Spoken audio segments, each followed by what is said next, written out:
бір әйел кісі өліп бара жатыр дейді, жан тасайын деп жатыр, қиналып жатыр, өлім халінде, күйеуі қасында отыр дейді.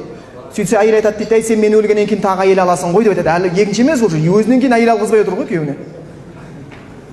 Енді күйеуі енді көреміз ғой енді деп өтірік айта алмайды да.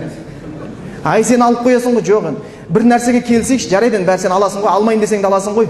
Бірақ бір нәрсе келші, менің топырағым кеппей жатып екінші әйел алмашы деп айтады дейді да. Сосын күйеуі ойланды, жеңіл екен ғой, топырақ кемеді да, күн ыстық болса бір апта дегендей.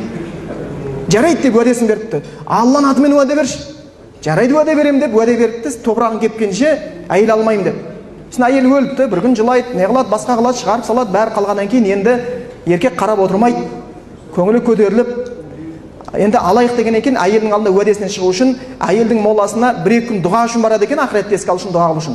Қалған күндер кепті ма, кеппеді ма, соны көру үшін барып жүрген ғой. Барат кеппейді. Барат кеппейді. Бір апта өтеді, бір ай өтеді, кеппейді ғой жаңағы топырақ. Таң қалады. 2 ай өтеді, кеппейді. Ой, мынау не білем, мен әйелім су ішіп өлген бе, не білем. Аң-таң. Сосын енді күніге уәдесін беріп қойған, ана кеппей жатыр, алайын десе, екінші әйел алайын десе, аламай жүр. Сонымен бір күні күніге күндіз барып жүрген, бір күні қол тимей қапты, түн ортасында барса, моласының қасында біреу жүр дейді, су сеуіп. Таң қалды, мынау кім ей? Бараса, қайнысы. Кездесіп, ой аға, жезе қалайсың? Неғып жүрсің? Мына дұға қылуға келдім. Сен неғып жүрсің? Білем енді, әпкем өлетін кезде бір Алланың атымен уәде алып еді, соны орындамаудан қорқып жүрмін. Қандай уәде алып еді? Айналайын, сен менің інім болатын, Алланың атымен уәде берші.